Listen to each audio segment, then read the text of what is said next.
전하, 소신이 그 아이를 보내주겠나이다. 연화의 입술이 달싹이며 뱉어낸 그 한마디는 마치 천년의 침묵을 깨는 파열음과도 같았으니 편전의 무거운 공기를 단숨에 찢어 발겼다. 칠흑 같은 머리카락을 단정히 빗어넘긴 무수리의 딸. 연화가 감히 고개를 쳐들고 옥좌를 응시한 순간 주위의 내관들과 상궁들은 숨조차 쉬지 못한 채 그저 경악에 찬 눈으로 그녀를 바라볼 뿐이었다. 볕이 잘 들지 않아 서늘한 편전안. 오직 왕의 거친 숨소리만이 위태롭게 들려오던 찰나에 터져나온 그 불경한 언사는 누구도 예상치 못한 비수였다.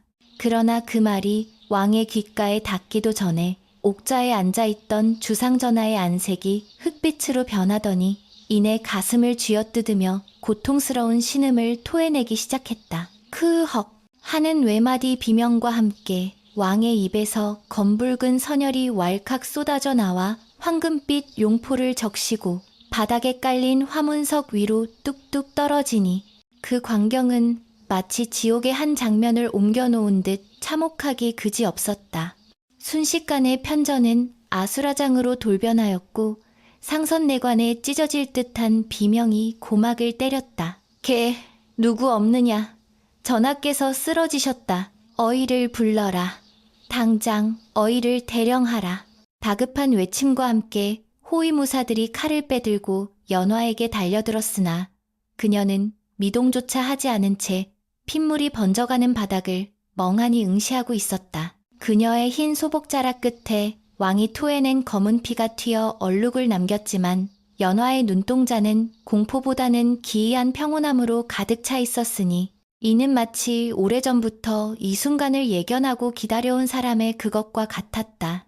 무사들의 거친 소나기가 그녀의 가녀린 어깨를 낚아채고 무릎을 꿇렸을 때야 비로소 연화는 고개를 들어 고통 속에 몸부림치는 왕을 향해 알 수 없는 슬픈 미소를 지어 보였다.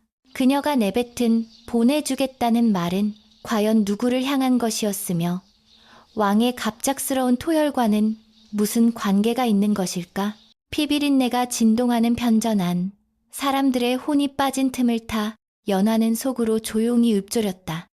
이제 시작이구나. 붉은 꽃이 피었으니 그 뿌리가 드러날 차례다. 무사들에 의해 짐승처럼 끌려나가면서도 그녀는 저항하지 않았다. 차가운 박석 바닥에 무릎이 쓸리고 살칸이 벗겨지는 고통이 밀려왔지만 이는 그녀의 가슴 속에 맺힌 천추의 한에 비하면 아무것도 아니었다.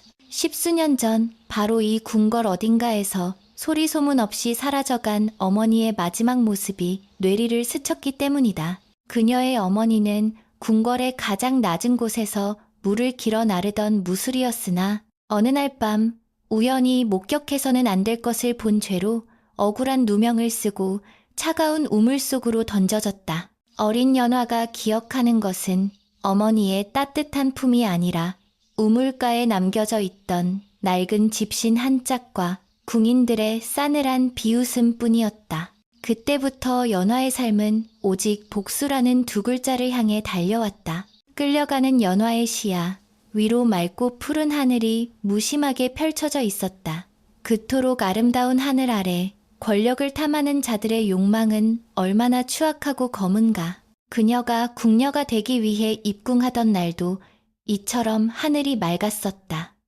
남들은 출세와 부귀영화를 꿈꾸며 궁에 들어오지만 연화는 품속 깊은 곳에 독을 품고 들어왔다. 그 독은 사람을 죽이는 독이 아니라 썩어 문드러진 궁궐의 환부를 도려내기 위한 치유의 독이었다. 그녀는 밤마다 잠을 줄여가며 약초와 독초를 구분하는 법을 익혔고 의녀들이 버린 서책을 몰래 주워 읽으며 의술을 독학했다.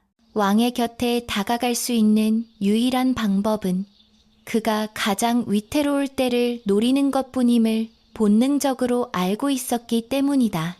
오늘 왕이 마신 탕약에 누군가 독을 탔다는 사실을 연화는 이미 냄새만으로 눈치채고 있었다. 그러나 그녀는 그것을 막는 대신 독이 퍼지는 찰나의 순간을 이용하여 자신의 존재를 만천하에 드러내는 길을 택했다. 의금부로 압송되는 길. 거리는 구경 나온 백성들과 궁인들로 인산인해를 이루었다. 전현이 왕을 시해하려 한 요사스러운 계집이라더냐? 천한 것이 감히 용안을 배웁고 저주를 퍼부었다니 능지처참을 면치 못할 것이다. 쏟아지는 비난과 욕설이 돌멩이처럼 날아와 그녀의 가슴을 때렸지만 연화는 굳게 다문 입술을 열지 않았다.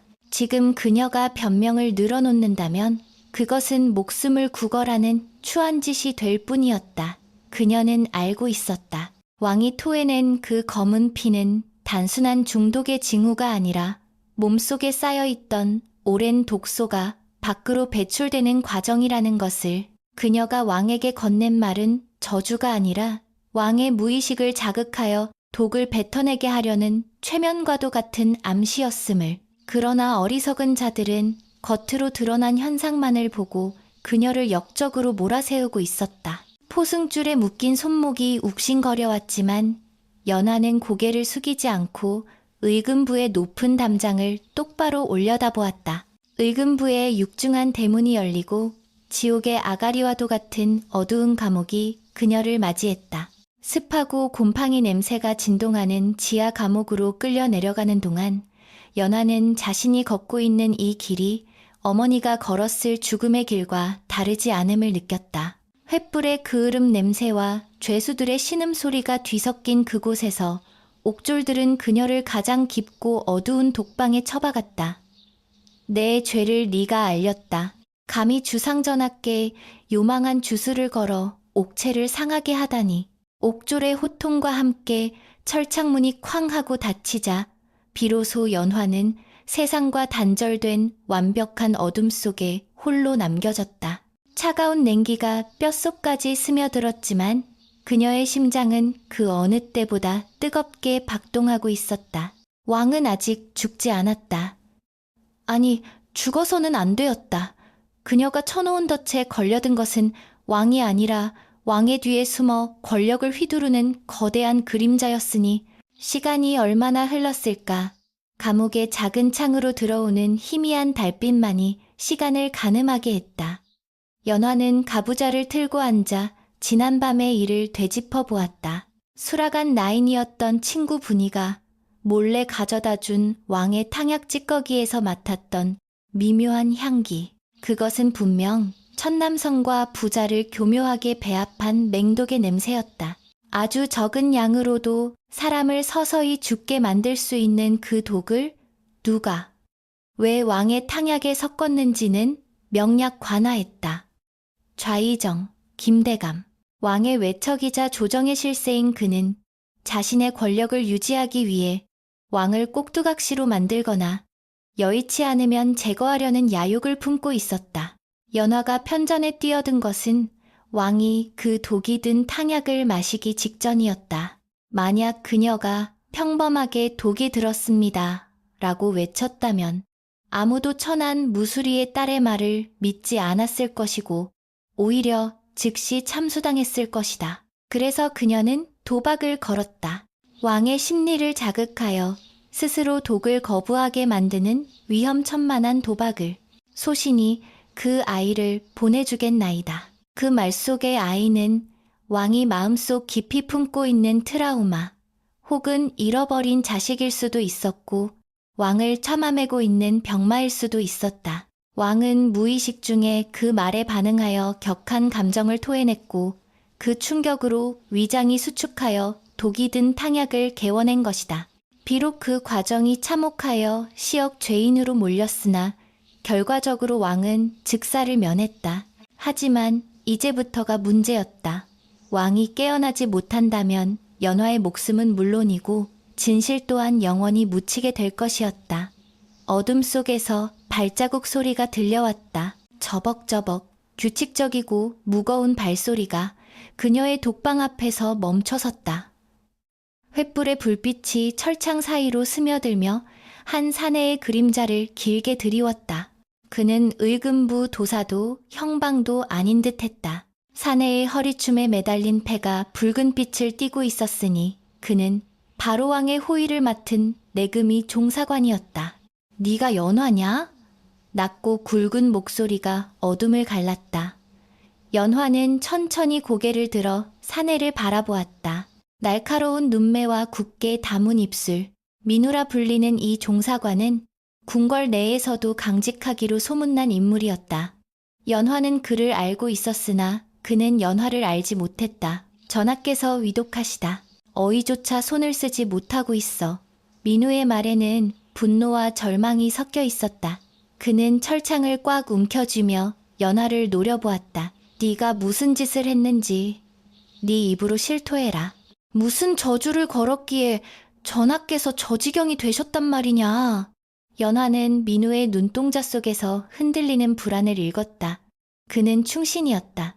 왕을 살리고자 하는 마음이 그 누구보다 간절한 사람. 연화는 이 사내야말로 자신이 기다리던 열쇠임을 직감했다. 저주가 아닙니다, 나으리. 연화의 목소리는 차분하고 명징했다. 고문과 신문에 지친 죄인의 목소리가 아니었다. 전하께서는 지금 독을 이겨내기 위해 싸우고 계신 것입니다. 제가 한 말은 그 싸움을 시작하게 만든 신호탄일 뿐입니다. 민우는 어이가 없다는 듯 헛웃음을 지었다. 궤변을 늘어놓지 마라. 네가 뱉은 말이 독이 되어 전하를 쓰러뜨린 것을 내 두 눈으로 똑똑히 보았다. 그는 칼자루에 손을 올리며 위협했다. 하지만 연화는 물러서지 않고 철창 앞으로 바짝 다가갔다. 횃불빛에 비친 그녀의 눈동자가 서늘하게 빛났다. 나으리, 전하께서 토해내신 피의 색을 보셨습니까? 붉은 선혈이 아니라 검고 끈적한 먹물 같지 않았습니까? 그것이 바로 오장육부에 쌓여있던 적취독 덩어리입니다. 만약 제가 그 말을 하지 않아 전하께서 그것을 품고 계셨다면 오늘 밤을 넘기지 못하고 붕어하셨을 것입니다. 민우의 표정이 일순간 굳어졌다. 그 또한 왕이 토해낸 피의 색이 예사롭지 않음을 느꼈던 터였다. 하지만 천한 무수리의 딸이 어찌 의술을 논하고 독을 논한단 말인가? 네가 의원이라도 된다는 말이냐? 민우가 의심스러운 눈초리로 물었다. 연화는 고개를 저었다. 저는 의원이 아닙니다. 그저 살고 싶어서 살아남기 위해서 독을 알게 된 미천한 계집일 뿐입니다. 그녀는 잠시 숨을 고른 뒤 가장 중요한 사실을 털어놓았다. 전하를 살릴 방법은 단 하나뿐입니다. 그리고 그 방법은 지금 이 감옥 안에 있는 저만이 알고 있습니다. 나으리께서 저를 믿지 못하신다면 전하께서는 돌아가실 것이고 저 또한 죽을 것입니다. 허나 저를 믿고 제 말을 따르신다면 전하를 살리고 진범을 잡을 수 있습니다. 연화의 제안은 목숨을 건 거래였다. 감옥 안에는 무거운 정적이 감돌았다. 민우는 갈등했다. 눈앞의 이 여인은 왕을 해친 대역 죄인인가? 아니면 왕을 구할 유일한 구원자인가? 그녀의 눈빛은 너무나도 맑고 흔들림이 없어서 도저히 거짓을 말하는 사람처럼 보이지 않았다. 게다가 어이들조차 원인을 알 수 없다며 발만 동동 구르는 상황에서 그녀의 말은 지푸라기라도 잡고 싶은 심정인 민우에게 묘한 설득력을 가지고 파고들었다. 밖에서는 새벽닭이 울기 시작했다. 왕에게 남은 시간이 얼마 없음을 알리는 불길한 신호였다. 민우는 결단을 내려야 했다. 그는 천천히 칼자루에서 손을 떼고 연화를 향해 물었다. 내가 너를 어찌 믿는단 말이냐. 증거를 대라. 내 말이 사실이라는 증거를. 연화는 소매 안에서 꼬깃꼬깃 접힌 종이 한 장을 꺼내 철창 밖으로 내밀었다. 그것은 그녀가 며칠 밤을 새워 기록한 왕의 탕약일지와 독초의 성분이 적힌 비망록이었다. 민우가 떨리는 손으로 종이를 받아들었을 때 연화는 나직이 덧붙였다.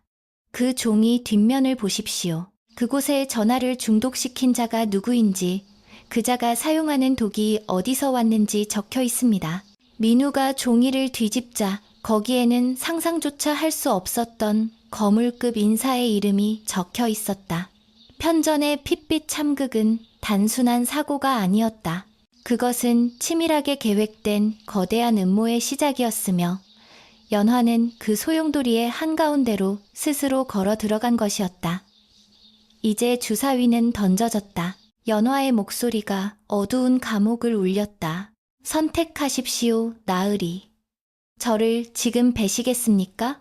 아니면 전하를 살리시겠습니까? 민우의 눈빛이 매섭게 변하며 종이를 꽉 쥐었다. 과연 이 무모하고 당돌한 여인의 말이 진실일까? 새벽 여명이 밝아오는 창밖으로 까마귀가 불길하게 울어대고 의금부의 깊은 밤은 폭풍 전야의 고요함 속으로 빠져들었다. 으드득. 뼈가 으스러지는 듯한 섬뜩한 소리가 의금부 지하 취조실의 습한 공기를 갈랐다. 형틀에 묶인 연화의 가녀린 두 다리 사이로 굵은 줄이가 틀어지자 그녀의 미간이 고통으로 찌푸려졌으나 입 밖으로는 단 한마디의 비명도 새어나오지 않았다. 살이 터지고 피가 배어나와 하얀 속바지를 붉게 물들이는데도 그녀는 혀를 깨물어 자결할지언정 고통에 굴복하여 짐승 같은 소리를 내지 않으리라 다짐한 듯 입술을 꽉 깨물고 있었다. 그 독한 침묵이 오히려 고문을 가하는 나졸들을 질리게 만들었다. 타오르는 숯불 화로 옆 시벌건 인두를 든 망나니조차 주춤하며 상석을 올려다보았다. 나으리, 인연이 독하기가 보통이 아닙니다. 기절을 했다가도 찬물을 끼얹으면 다시 눈을 부릅뜨는데 그 눈빛에 서리가 서려 있어 소인들조차 오금이 저릴 지경입니다. 상석에 앉아 그 모든 광경을 지켜보던 민우의 심장 또한 묵직하게 조여왔다. 그는 차가운 찻잔을 만지작거리며 연화를 응시했다. 보통의 계집이라면 주리를 틀기도 전에 공포에 질려 거짓 자백이라도 술술 불었을 터였다. 허나 저 여인은 다르다. 고통 속에서도 흐트러지지 않는 저 눈빛은 자신의 목숨보다 더 중요한 무언가를 지키려는 자의 그것이었다. 민우는 지난밤 연화가 건넨 쪽지의 내용을 떠올렸다. 첫 남성, 틸과 부자, 후즈. 극약이자 동시에 명약이 될 수도 있는 두 약재의 이름. 그리고 그 뒤에 적혀있던 좌의정, 김대감의 사가수자에서 은밀히 거래된 장부의 기록들. 만약 이것이 사실이라면 지금 이 취조실에서 벌어지고 있는 일은 국문이 아니라 진실을 덮으려는 살인행위나 다름없었다. 그만. 민우의 나직한 목소리가 떨어지자 주리를 틀던 나졸들이 멈칫하며 물러섰다. 죽여서 입을 막으려는 것이 아니라면 이 정도면 충분하다. 잠시 물러가 있거라. 민우의 명령에 나졸들이 의아한 표정을 지으면서도 우르르 밖으로 빠져나갔다. 육중한 철문이 닫히고 취조실에는 타닥타닥 타오르는 횃불 소리와 연화의 거친 숨소리만이 남았다. 민우는 자리에서 일어나 형틀 앞으로 천천히 걸어갔다. 피투성이가 된 연화의 다리를 내려다보는 그의 눈에 알 수 없는 연민과 복잡한 감정이 스쳤다. 그는 허리춤에서 물통을 꺼내 연화의 메마른 입술에 조심스럽게 가져다 댔다. 마셔라. 살아야 말을 할 것 아니냐. 연화는 경계심 가득한 눈으로 민우를 올려다보다가 타들어가는 목마름을 이기지 못하고 허겁지겁 물을 받아 마셨다. 차가운 물줄기가 식도를 타고 내려가자 흐려졌던 정신이 번쩍 들었다. 그녀는 거친 숨을 몰아쉬며 갈라진 목소리로 물었다. 어찌 고문을 멈추십니까? 제가 뱉은 말이 거짓이라 생각하셔서 죽기를 기다리시는 것입니까? 민우는 씁쓸한 표정으로 그녀의 눈을 맞추었다. 네가 준 쪽지를 읽었다. 허나 그것만으로는 부족하다. 조정의 대신들은 네가 왕을 저주하여 피를 토하게 만들었다고 믿고 있다. 네가 말한 해독의 방법이라는 것이 도대체 무엇인지 내게 납득시키지 못하면 너는 내일 해가 뜨기 전에 참수될 것이다. 연화는 고통을 참으며 몸을 일으키려 애썼다. 나으리, 이독제독, 이두지두이라는 말을 아십니까? 독으로 독을 다스린다는 뜻입니다. 그녀의 목소리에는 확신이 차 있었다. 전하의 몸속에는 이미 오랜 시간 동안 소량의 비속비수가 축적되어 있었습니다. 좌의정 일파가 탕약에 섞어온 것은 당장은 티가 나지 않으나 서서히 오장육부를 굳게 만드는 만성독이었습니다. 어이들도 단순히 전하께서 과로로 기력이 쇠하신 줄로만 알았겠지요. 하지만 저는 냄새를 맡았습니다. 전하의 침소 근처를 지날 때마다 풍겨오는 그 역한 쇠 냄새를. 연화의 말에 민우의 눈동자가 흔들렸다. 그 또한 왕의 안색이 날로 어두워지는 것을 보았으나 감히 의심하지 못했던 부분이었다. 그래서 네가 전하께 충격을 주어 피를 토하게 한 것이 그 쌓인 독을 배출시키기 위함이었단 말이냐? 민우의 질문에 연화는 고개를 끄덕였다. 그렇습니다. 전하의 위장 속에 남아있던 비소 덩어리와 어제 좌의정이 결정적으로 숨통을 끊기 위해 넣은 천남성의 독성이 만나면 즉사하실 운명이었습니다. 허나 제가 전하의 심기를 거스르는 말을 하여 교감신경을 자극하고 위장을 수축시켜 그 독이 혈관으로 퍼지기 전에 덩어리째 토해내게 만든 것입니다. 그것은 피가 아니라 독이 엉겨붙은 핏덩이였습니다. 실로 기상천외하고도 위험천만한 발상이었다. 의술을 정식으로 배우지 않은 자가 감히 왕의 옥체를 두고 이런 도박을 벌이다니. 하지만 결과적으로 왕은 숨이 붙어 있었다. 그때 감옥 복도 저편에서 인기척이 들려왔다. 민우는 재빨리 물통을 치우고 다시 냉철한 종사관의 표정으로 돌아갔다. 철문이 열리고 들어온 자는 의금부 도사였다. 그는 교활한 눈빛으로 주위를 둘러보더니 민우에게 다가와 귓속말을 속삭였다. 종사관 나으리, 윗선에서 전갈이 왔습니다. 굳이 국문을 길게 끌 필요가 없다고 하십니다. 인연이 옥사곡사하더라도 아무도 책임을 묻지 않을 것이니 조용히 처리하는 게 어떻겠냐는 민우의 눈썹이 꿈틀거렸다. 윗선이라 함은 필시 좌의정을 뜻하는 것이리라. 벌써 손을 쓴 것이다. 증거가 나오기 전에 연화를 제거하려는 수작이 분명했다. 민우는 짐짓 태연하게 도사의 어깨를 툭 쳤다. 아직 자백을 받지 못했네. 전하께서 깨어나시기 전까지는 범인의 입에서 배우를 캐내야 하지 않겠나? 만약 인연이 죽어버리면 자네가 그 책임을 다 질 텐가? 민우의 서슬퍼런 위압감에 도사는 움찔하며 뒤로 물러섰다. 아니, 알겠습니다. 그럼 수고하십시오. 도사가 쫓기듯 나간 후 민우는 다시 연화에게 시선을 돌렸다. 방금 전의 대화를 들은 연화의 표정은 담담했다. 그녀는 이미 자신의 목숨이 파리 목숨과 같다는 것을 알고 있었다. 들으셨지요? 그들은 제가 입을 열까 두려워하고 있습니다. 연화가 힘겹게 웃어 보였다. 그 미소는 처연하면서도 아름다웠다. 차가운 돌바닥 위, 피냄새와 곰팡이 냄새가 진동하는 이곳에서 그녀는 홀로 빛을 내고 있는 듯했다. 민우는 무릎을 굽혀 그녀와 눈높이를 맞췄다. 그리고 자신의 겉옷을 벗어 그녀의 떨리는 어깨에 덮어주었다. 이는 종사관으로서 해서는 안 될 행동이었으나 그는 멈출 수 없었다. 나는 너를 살릴 것이다. 아니, 네가 전하를 살릴 수 있게 도울 것이다. 민우의 말은 약속이자 맹세였다. 그는 품속에서 작은 단지를 꺼내 연화의 손에 쥐어주었다. 상처에 바르는 금창약이다. 버텨라. 반드시 버텨야 한다. 밤이 깊어가고 의금부 감옥은 정막에 휩싸였다.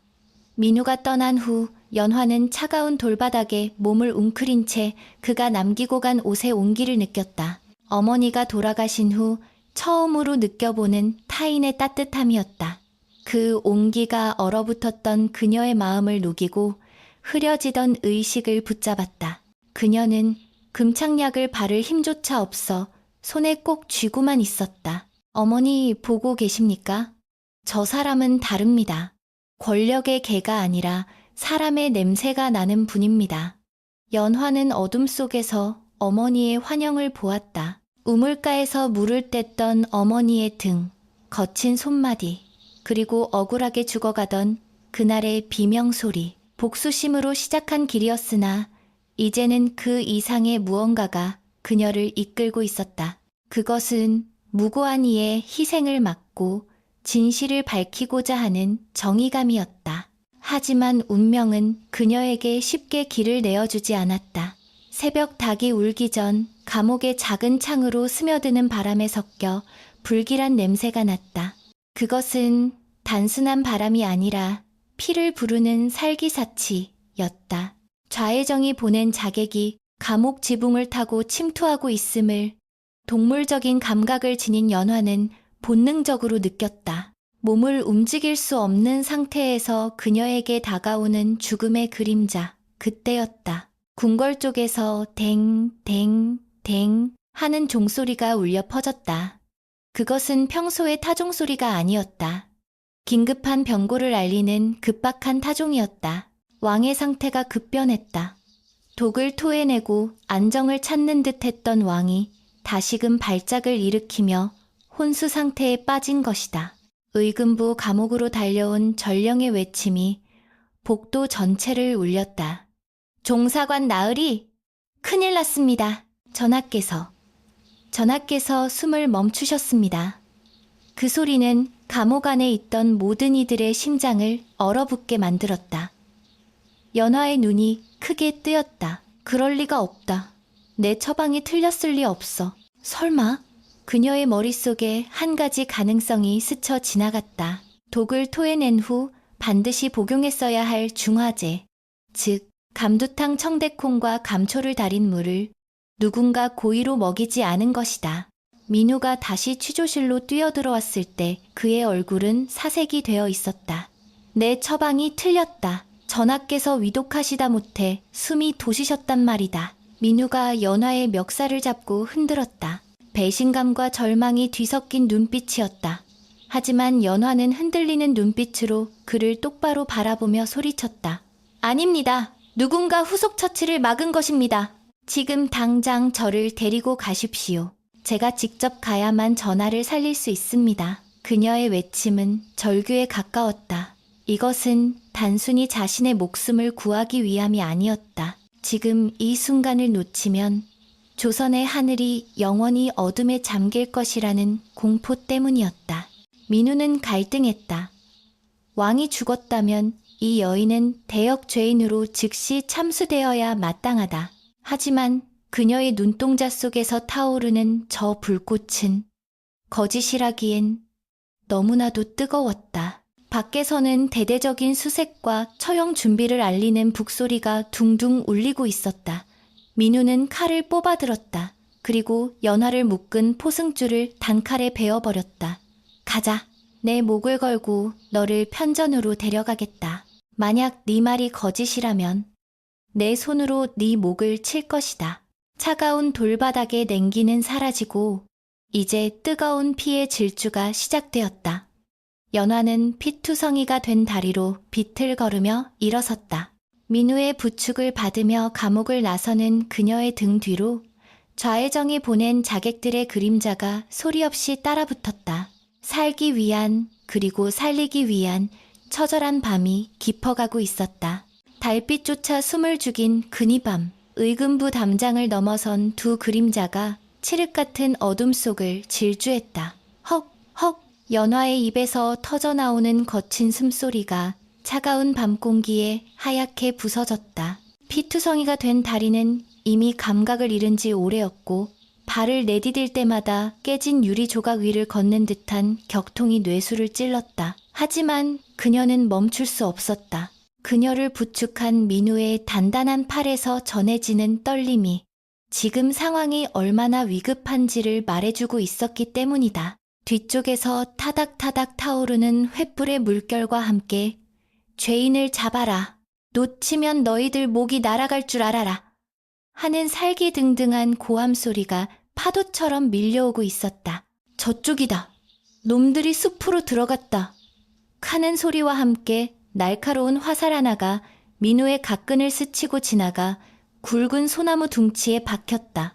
민우는 이를 악물고 연화를 덤불 속으로 밀어넣은 뒤 허리춤에서 환도를 뽑아들었다. 챙! 챙! 숲의 정적을 깨는 금속의 파열음과 함께 검은 복면을 쓴 자객 3명이 어둠 속에서 튀어나왔다. 그들은 의금부 나졸이 아니었다.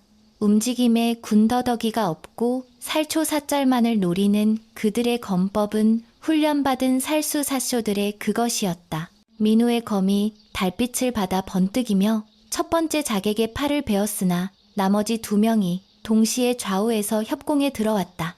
나으리, 연화가 비명을 지르며 몸을 일으키려 했다.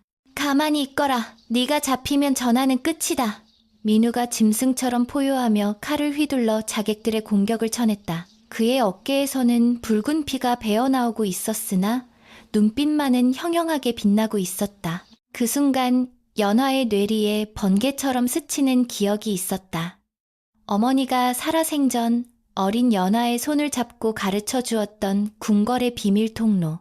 연화야, 세상이 너를 버리려 할 때, 개미조차 빠져나가지 못할 것 같은 막다른 길에 다다랐을 때, 이 길을 기억하렴. 가장 낮고 더러운 곳에 오히려 살 길이 숨어 있단다. 나으리, 이쪽입니다. 싸우지 말고 저를 따르십시오.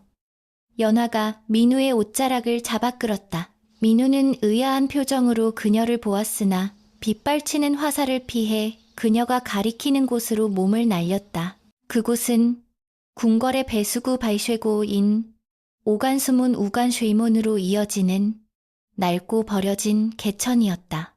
썩은 물이 흐르고 악취가 진동하여 쥐떼들조차 꺼리는 곳.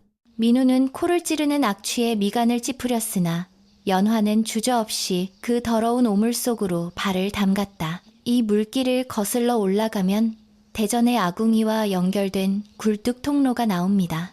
경비병들의 눈을 피해 전하의 침소로 들어갈 수 있는 유일한 길입니다. 민우는 잠시 망설였으나 이내 결심한 듯 연화의 뒤를 따랐다. 무릎까지 차오르는 차가운 오물이 상처에 닿아 쓰라렸지만 지금은 그런 것을 따질 때가 아니었다. 어둠 속을 헤쳐나가는 동안 민우는 앞서가는 연화의 뒷모습을 보며 기이한 전율을 느꼈다. 천한 무수리의 딸, 궁궐의 가장 밑바닥 인생이라 여겼던 여인이 지금 조선 제일의 무사라 자부하던 자신을 이끌고 있었다. 그녀의 등은 작고 여려 보였지만 그 안에 품은 의지는 태산보다 무거웠다. 어찌 이런 길을 아는 것이냐? 민우가 낮게 물었다. 연화는 잠시 멈칫하더니 쓸쓸한 목소리로 답했다. 어머니께서 억울하게 죽임을 당해 시신이 되어 버려지셨던 길입니다. 저는 어머니를 찾기 위해 밤마다 이 길을 오갔습니다. 그녀의 담담한 고백에 민우는 가슴 한구석이 아려오는 통증을 느꼈다. 한편 편전은 이미 좌의정 김대감의 세상이나 다름없었다. 왕이 숨을 멈추었다는 소식에 대신들이 구름처럼 몰려들었으나 좌의정은 군사들을 풀어 편전의 출입을 철저히 통제하고 있었다. 그는 창백하게 질린 세자 앞에서 거짓 눈물을 흘리며 통곡했다. 전하, 이 무슨 날벼락이란 말입니까? 저 요망한 무수리년의 저주가 기어이 국상을 부르고 말았구나. 그의 목소리는 슬픔에 잠겨 있었으나 바닥을 내려다보는 그의 눈매는 탐욕스럽게 웃고 있었다. 그는 품속에서 미리 준비해둔 교지를 만지작거렸다. 왕의 유언을 조작하여 자신의 입맛에 맞는 왕족을 다음 보위에 올리고 세자를 폐위시킬 명분이 담긴 종이었다. 어인은 무엇을 하느냐? 어서 사망 진단서를 작성하여 만천하에 공표하라. 좌의정의 호통에 늙은 어이가 벌벌 떨며 왕의 맥을 짚었다. 이미 맥은 끊어진 지 오래였고 피부는 차갑게 식어가고 있었다. 대감마님, 맥이 잡히지 않사옵니다. 붕어 하신 것이 틀림없사옵니다. 어이의 선언에 편전하는 곡소리로 가득 찼다. 좌의정은 회심의 미소를 지으며 일어섰다. 여봐라, 당장 도성문을 걸어 잠그고 도망친 대역 죄인 연화와 그녀를 도운 종사관 민우를 잡아들여라. 내 친히 그들의 목을 베어 선왕의 영전에 바치리라. 그 시각 연화와 민우는 대전 뒤편의 좁고 그을음 가득한 아궁이 통로를 기어오르고 있었다. 숨이 턱끝까지 차오르고 온몸이 숯검정 투성이가 되었지만 연화의 머릿속은 오직 한 가지 생각뿐이었다. 늦지 말아야 한다. 제발. 아직 온기가 남아있어야 한다. 그녀는 품속에 감춰둔 침통을 꽉 쥐었다. 그 안에는 일반적인 침보다 훨씬 길고 굵은 장친 정진이 들어있었다. 왕을 살릴 수 있는 유일한 비책은 회양 구칭회 영조씨 뿐이었다. 죽어가는 사람의 양기를 강제로 끌어올리는 금기의 시술. 하지만 이미 숨이 끊어진 자에게 이 시술을 행하는 것은 시신을 훼손하는 중죄였다. 실패하면 그녀는 영원히 역적으로 역사에 기록될 것이었다. 마침내 아궁이의 덮개를 열고 나오자 익숙한 편전의 냄새가 났다. 향냄새와 피냄새, 그리고 죽음의 냄새가 뒤섞인 공기. 다행히 내관들과 궁녀들은 곡을 하느라 정신이 없었고 병풍 뒤편은 비어 있었다. 민우는 소리 없이 병풍 틈으로 동태를 살폈다. 좌의정이 옥새를 찾기 위해 상선 내관을 위협하고 있는 모습이 보였다. 지금이 기회다. 민우가 연화에게 눈짓을 보냈다. 연화는 떨리는 다리를 진정시키며 병풍 밖으로 나섰다. 멈추십시오. 편전을 뒤흔드는 쩌렁쩌렁한 외침에 곡을 하던 궁녀들도 옥새를 찾던 좌의정도 얼어붙은 듯 멈춰섰다. 숯검정을 뒤집어 쓰고 피투성이가 된 몰골의 연화가 서 있었다. 그녀의 모습은 마치 지옥에서 돌아온 악귀와도 같았으나 그 눈빛만은 서슬퍼런 칼날처럼 빛나고 있었다. 네, 내년이 감히 여기가 어디라고! 좌의정이 경악하여 뒷걸음질 쳤다.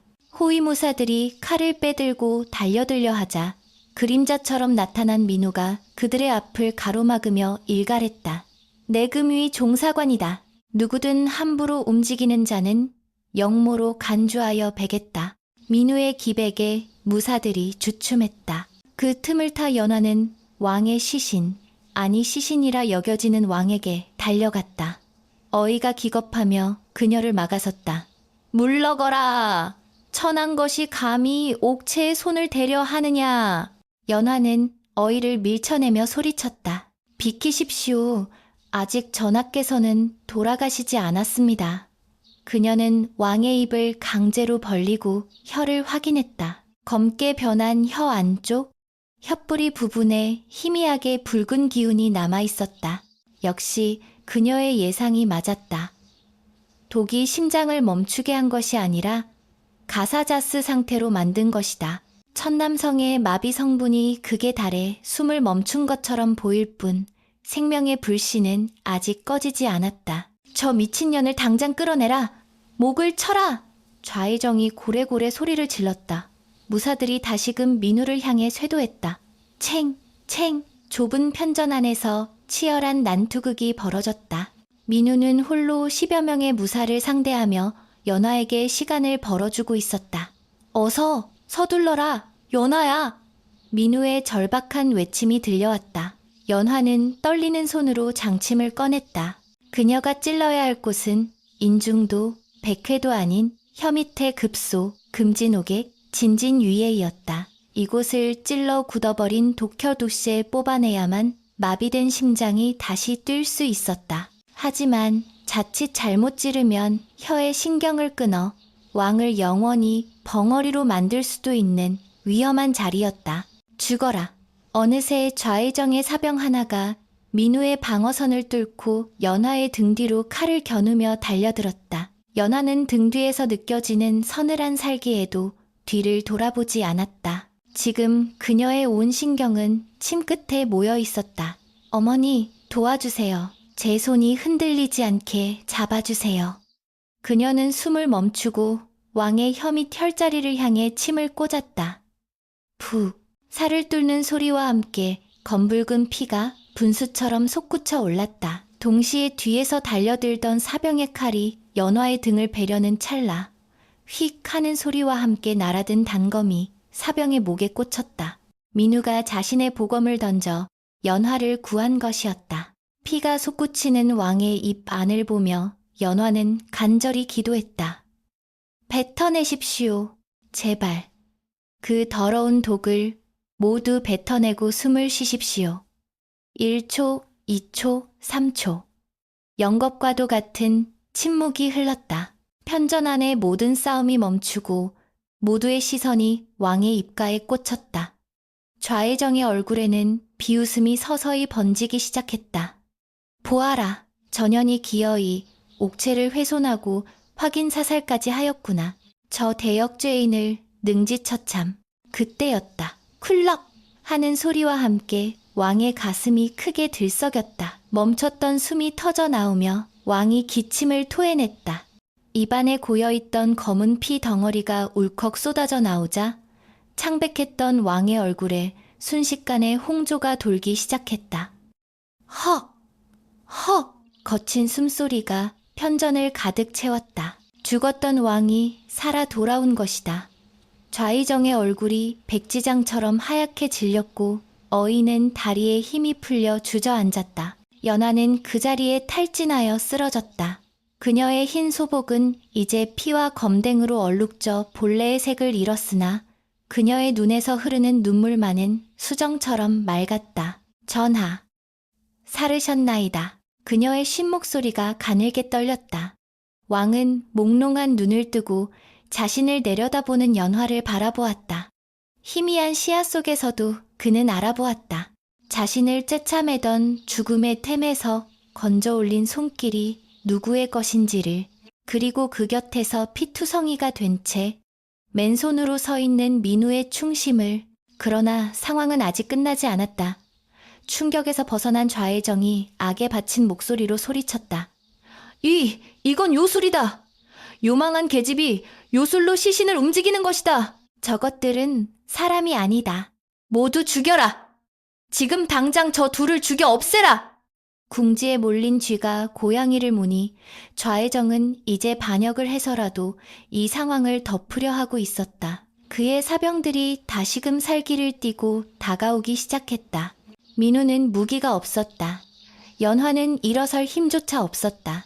절체절명의 위기.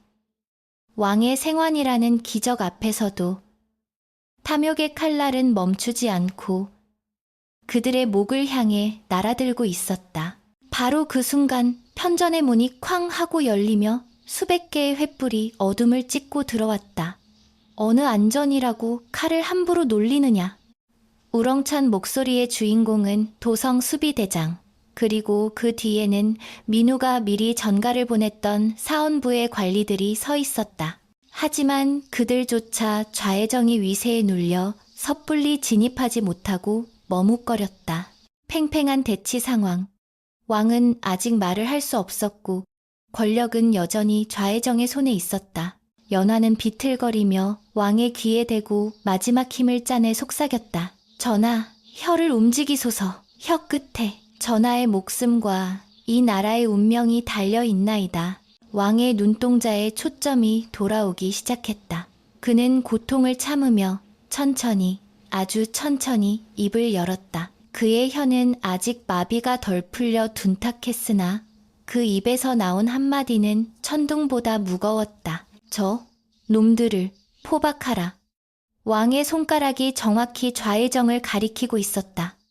저 놈들을 포박하라. 왕의 그 한마디는 천둥소리보다 더 거대하게 편전을 뒤흔들었다. 죽음의 문턱에서 돌아온 군주의 목소리는 비록 갈라지고 쇠약했으나 그 안에 담긴 서슬퍼런 위엄은 감히 거역할 수 없는 천명텐민과도 같았다. 좌의정, 김대감이 믿고 있던 사병들조차 왕의 형형한 눈빛과 마주하자 쥐고 있던 칼을 덜그럭거리며 바닥에 떨어뜨렸다. 충격과 공포로 얼어붙은 좌의정의 얼굴 근육이 기괴하게 뒤틀렸다. 전하, 어찌 소신을. 이것은 모함이옵니다. 저 요사스러운 계집이 사술세수로 전하의 눈과 귀를 멀게 한 것이옵니다. 그는 마지막 발악처럼 왕의 발치에 매달리며 억울함을 호소했다. 그의 목소리는 애처로웠으나 그 눈은 여전히 살길을 찾아 뱀처럼 번들거리고 있었다. 왕은 혐오스러운 벌레를 보듯 좌의정을 내려다보았다. 그러고는 힘겹게 고개를 돌려 피투성이가 된 채 바닥에 엎드려 있는 연화를 바라보았다. 연화라고 하였느냐? 왕의 부름에 연하는 비틀거리는 몸을 일으켜 정중히 예를 갖췄다. 예, 전하. 무술이 연하라 하옵니다. 왕은 거칠게 숨을 몰아쉬며 물었다. 네가 나를 살렸다. 허나 이자의 말대로 네가 쓴 것이 의술인지 사술인지 내 몸에 무슨 짓을 했는지 명백히 밝혀라. 그래야 이놈의 목을 칠 명분이 설 것이다. 왕은 알고 있었다. 단순히 심증만으로는 조정의 거목인 좌의정을 뿌리 뽑을 수 없음을. 확실한 물증과 논리가 필요했다. 연하는 깊게 숨을 들이마셨다. 이제 진실을 밝힐 시간이었다. 그녀는 떨리는 손으로 왕이 마시다 남긴 탕약 그릇을 가리켰다. 전하, 그 탕약에는 독이 없습니다. 그 말에 좌의정의 표정이 순식간에 의아함으로 바뀌었고 대신들은 웅성거리기 시작했다. 독이 없다니? 그럼 전하께서 토하신 것은 무엇이란 말이냐? 연화는 천천히 그러나 또렷한 목소리로 말을 이었다. 좌의정은 교활한 자입니다. 탕약에 독을 타면 은수저에 반응하여 금세 들통날 것을 알기에 탕약 그릇이 아닌 다른 곳에 독을 숨겼습니다. 연화의 시선이 편전한 구석, 두려움에 떨며 몸을 숨기고 있는 어린 생각시 어린 궁녀에게로 향했다. 워라, 이리 나오거라. 연화의 부름에 그 어린 아이는 쏘스라치게 놀라며 뒷걸음질 쳤다. 모든 이들의 시선이 그 작은 아이에게 쏠렸다. 저 아이는 전하의 탕약 수라를 올릴 때 탕약 그릇의 뚜껑을 여는 역할을 맡은 아이입니다. 연화는 좌의정을 노려보며 외쳤다. 좌의정은 저 아이의 손톱 밑에 천남성 가루를 숨기게 했습니다. 그리고 뚜껑을 여는 척하며 탕약에 김이 서린 뚜껑 안쪽에 손톱을 스치게 하여 독이 증기와 섞여 탕약으로 떨어지게 한 것입니다. 은수저로 검사할 때는 독이 없었으나 전하께서 드시기 직전에야 독이 섞이는 치밀한 수법이었습니다. 좌의정의 얼굴이 흑빛으로 변했다. 이 인연이 미쳤구나. 감히 어디서 그런 소설을. 하지만 민우가 번개처럼 움직여 생각시 월이를 낚아챘다. 그리고 아이의 손을 펴보이자 오른쪽 검지 손톱 밑에 희미하게 남아있는 하얀 가루 자국과 독성에 의해 짓물러 검게 변한 살칸이 드러났다. 명백한 증거였다. 월이는 울음을 터뜨리며 바닥에 주저앉았다. 자, 잘못했습니다. 대감마님께서 시키는 대로 하지 않으면 병든 어미를 죽이겠다고 하셔서 어린아이의 자백은 편전의 공기를 싸늘하게 얼어붙게 만들었다. 그리고 연화는 여기서 멈추지 않았다. 그녀는 품속에서 자신이 기록해온 비망록과 좌의정의 사가에서 훔쳐낸 독초 거래장부를 꺼내 왕 앞에 바쳤다.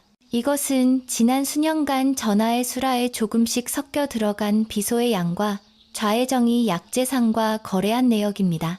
전하, 제가 처음에 그 아이를 보내주겠다고 한 것은 바로 저 월이를 뜻한 것이었습니다. 연화의 눈에 눈물이 고였다. 저 아이 또한 저처럼 힘없는 자들의 희생양일 뿐입니다. 제가 소리치지 않았다면 저 아이는 전하를 시해한 죄책감에 스스로 목숨을 끊었을 것입니다. 전하를 놀라게 하여 독을 뱉게 함과 동시에 저 아이의 살인 행위를 멈추게 하고 싶었습니다. 왕은 장부를 넘겨보며 손을 부들부들 떨었다. 믿었던 신하, 아니 장인어른이라 부르며 의지했던 좌의정이 자신의 목숨을 담보로 이토록 추악한 노름을 벌이고 있었다니. 배신감은 이내 거대한 분노로 변했다. 왕은 옥자의 팔걸이를 내리치며 포효했다. 들었느냐? 이 추악한 역적의 죄상이 낱낱이 밝혀졌다. 좌의정 김대감과 그 일파를 당장 포박하여 의금부로 압송하라. 내 친히 국문하여 그 죄를 물을 것이니 한 놈도 살려두지 마라. 전하, 억울하옵니다. 소신은 나라를 위해. 좌의정은 끌려나가면서도 발악했으나 민우가 다가가 그의 관복을 찢고 관물을 벗겨버렸다. 산발이 된 머리로 질질 끌려가는 당대 최고 권력자의 몰골은 비참하기 그지없었다. 편전 밖에서 대기하고 있던 금군들이 난입하여 좌의정의 사병들을 무장해제시키고 그를 따르던 간신들을 줄줄이 엮어 끌고 나갔다. 그 소란 속에서 왕은 다시금 휘청거렸다. 긴장이 풀리자 독의 후유증이 몰려온 탓이었다. 전하, 연화와 민우가 동시에 달려가 왕을 부축했다. 왕은 가쁜 숨을 몰아쉬면서도 연화의 손을 꼭 잡았다. 그의 손은 따뜻했고 떨리고 있었다. 네가 옳았다. 너의 그 무모한 용기가 짐을 살리고 종묘사직을 구했구나. 왕의 눈시울이 붉어졌다. 천한 무술이라 무시당하던 여인이 가장 고귀한 자리에 앉은 자들의 위선을 찢어밟히고 진실을 밝혀낸 것이다. 편전 안의 대신들은 부끄러움에 고개를 들지 못했다. 그들 중 누구도 왕의 안색을 살피지 않았고 누구도 목숨을 걸고 직언하지 않았기 때문이다. 종사관 민우는 듣거라. 왕이 힘없는 목소리로 명을 내렸다. 예, 전하. 민우가 바닥에 머리를 조아렸다. 너는 내 명을 어기고 죄인을 탈옥시켰다. 허나 그것은 사리사욕이 아닌 대의를 위한 결단이었음을 지문한다. 너에게 내금 위장의 직을 하사하니 지금 즉시 궁궐 내 잔존한 역적의 무리를 소탕하고 궁의 질서를 바로잡으라. 이것은 파격적인 승차이자 민우에 대한 왕의 절대적인 신임이었다. 민우는 감격에 젖어 목이 메었다. 성은이 망극하옵니다, 전하. 새벽 여명이 편전의 문틈으로 스며들기 시작했다. 길고 길었던 피의 밤이 끝나고 있었다. 연화는 창백한 얼굴로 창밖을 바라보았다. 붉게 떠오르는 태양빛이 그녀의 피 묻은 소복을 비추었다. 그녀는 온몸의 힘이 빠져나가는 것을 느꼈다. 긴장이 풀리자 참아왔던 고문의 고통과 피로가 쓰나미처럼 밀려왔다. 시야가 흐릿해지고 다리가 꺾였다. 연화야, 민우가 쓰러지는 그녀를 받아 안았다. 의식을 잃어가는 연화의 귓가에 왕의 다급한 외침과 사람들의 웅성거림이 멀리서 들려오는 파도 소리처럼 아득하게 들렸다. 어머니, 이제야 어머니의 억울함을 풀었습니다. 그녀의 입가에 옅은 미소가 번졌다. 차가운 의금부 바닥이 아닌 따뜻한 아침 햇살 속에서 그녀는 깊은 잠에 빠져들었다. 궁궐 밖 도성 사람들은 밤새 궁 안에서 들려오던 소란이 멈추고 굳게 닫혔던 광화문이 열리는 것을 보았다. 그 문으로 끌려 나오는 것은 오만방자했던 권신 죄인들이었고 그 위로 떠오르는 해는 새로운 시대의 개막을 알리는 서막이었다. 연화라는 이름 없는 꽃이 피워낸 기적은 그렇게 조선의 역사를 다시 쓰고 있었다. 하지만 싸움은 끝났으되 상처 입은 사람들의 이야기는 아직 끝나지 않았다. 봄바람이 창호지 문을 부드럽게 두드리는 소리에 연화는 긴 잠에서 깨어났다. 눈을 뜨자 낯선 천장이 보였다. 곰팡이 슬고 칙칙했던 무수리에 거쳐도 피냄새와 비명이 가득했던 의금부 감옥도 아니었다. 은은한 난초 향이 감도는 비단 이불과 정갈하게 놓인 백자 화병, 그리고 따뜻한 햇살이 스며드는 고풍스러운 방. 그녀는 자신이 아직 꿈속에 있는 것인가 의심하며 조심스럽게 몸을 일으켰다. 몸을 쫓아매던 고문의 상처들은 깨끗한 붕대로 감싸져 있었고 통증 대신 나른한 피로감만이 남아있었다. 방문이 스르르 열리며 앳된 궁녀 하나가 들어오다 연화와 눈이 마주치자 화색이 돌며 외쳤다. 깨어나셨습니까? 상궁 마마님? 연화 아가씨께서 깨어나셨습니다. 그날의 참극 이후 보름이라는 시간이 흘렀다.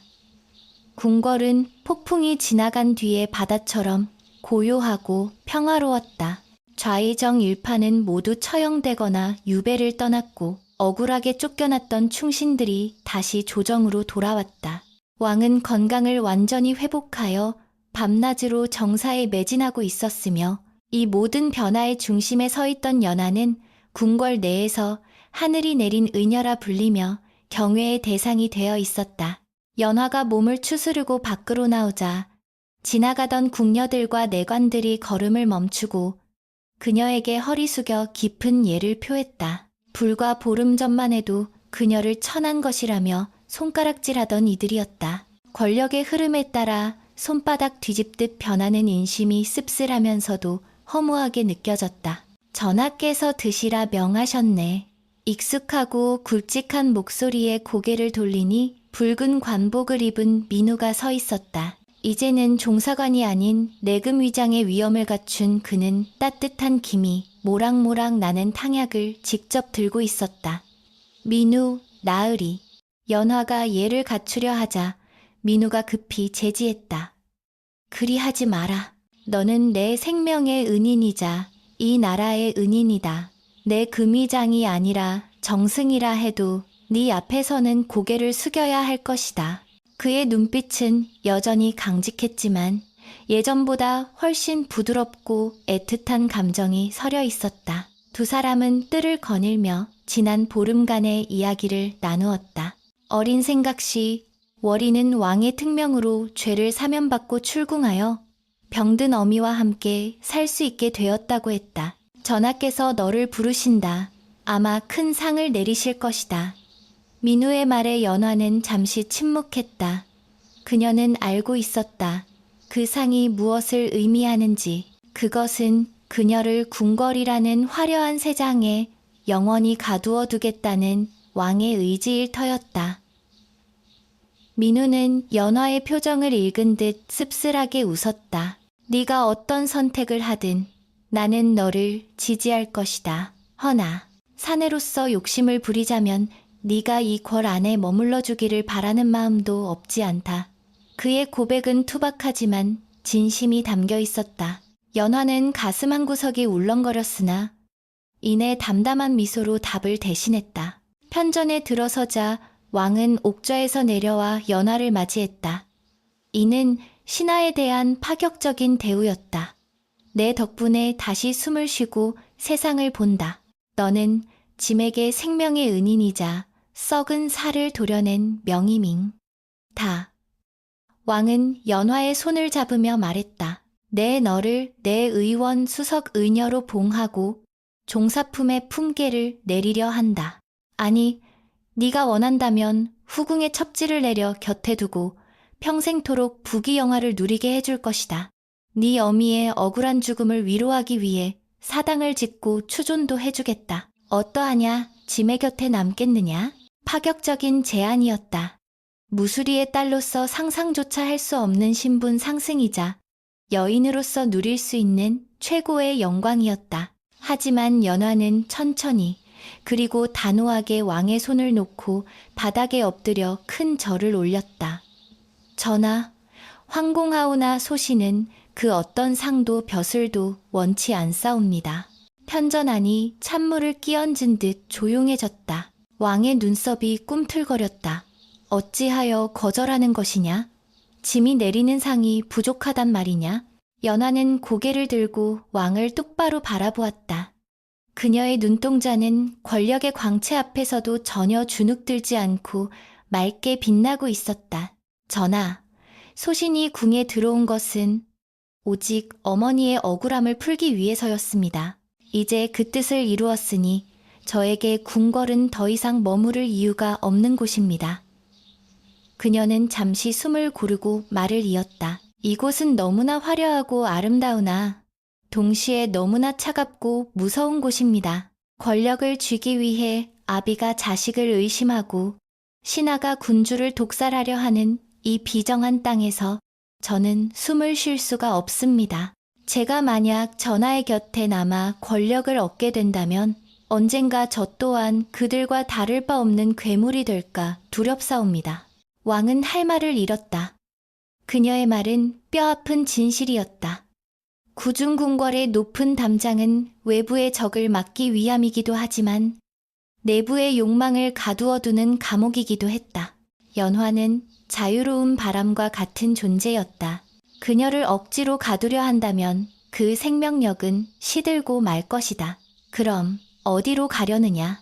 왕이 낮은 목소리로 물었다. 어머니의 고향으로 돌아가려 합니다. 그곳에서 이름 없는 약초꾼으로 살며 돈이 없어 의원을 찾지 못하는 가난한 백성들의 병을 돌보며 살고 싶습니다. 그것이 제 어미가 저에게 남겨준 진정한 유산입니다. 왕은 긴 한숨을 내쉬었다. 그 한숨 속에는 아쉬움과 동시에 깊은 존경심이 담겨 있었다. 왕은 다시 옥자로 돌아가 붓을 들어 교지를 내렸다. 좋다. 네 뜻이 정 그러하다면 짐이 놓아주겠다. 허나 빈손으로 보낼 수는 없다. 이것을 가져가거라. 왕이 내민 것은 왕실의 문양이 새겨진 작은 옥패유파였다. 네가 어디에 있든 짐은 너를 잊지 않을 것이다. 혹여나 세상의 불의가 너를 괴롭히거든 이 패를 보여주거라.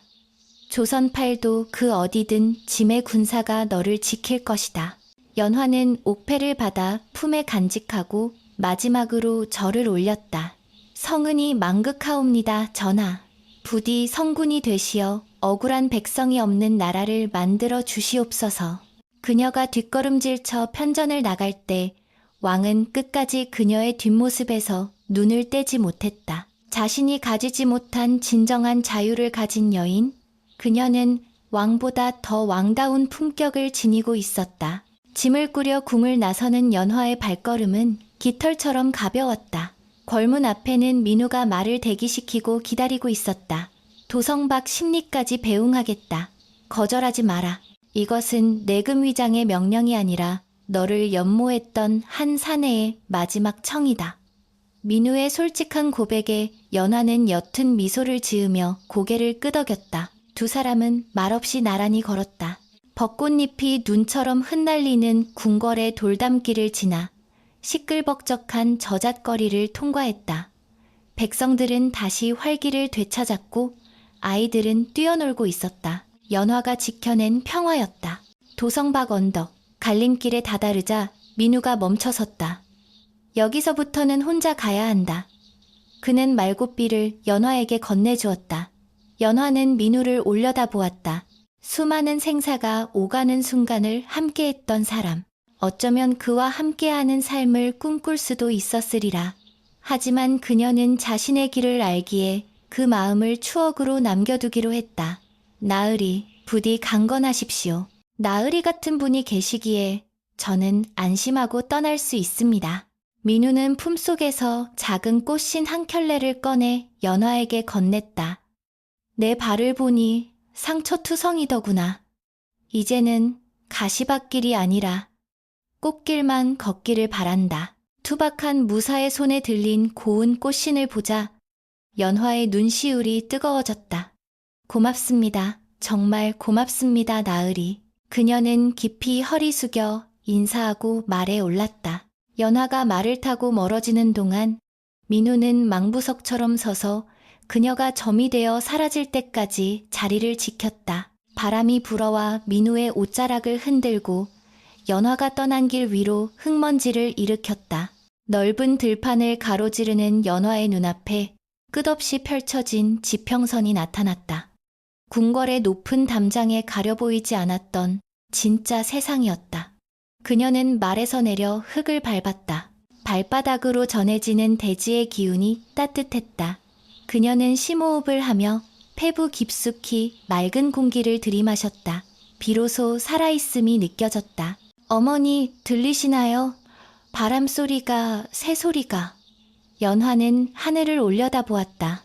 구름 한 점 없는 파란 하늘에 어머니의 웃는 얼굴이 그려지는 듯했다. 권력도, 명예도, 복수도 이제는 모두 지나간 구름과 같았다. 남은 것은 오직 하루하루를 성실히 살아갈 자신의 삶뿐이었다. 그녀는 왕이 준 옥패를 만지작거렸다. 언젠가 다시 궁으로 돌아갈 일이 있을지도 모른다. 하지만 그것은 권력을 탐해서가 아니라 또다시 병든 세상을 치유해야 할 때일 것이다. 연화는 다시 보찜을 메고 들판을 향해 걸음을 옮겼다.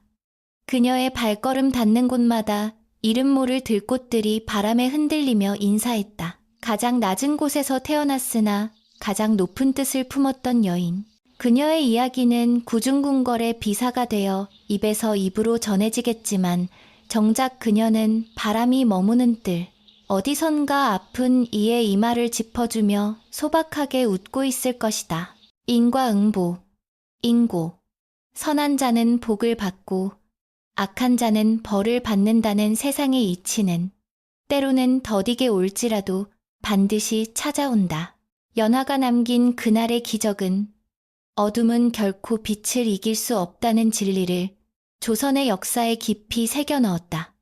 어디선가 불어온 훈풍이 그녀의 머리카락을 흩날리고 지나갔다. 봄이었다. 진정한 봄이 그녀의 세상에 찾아왔다.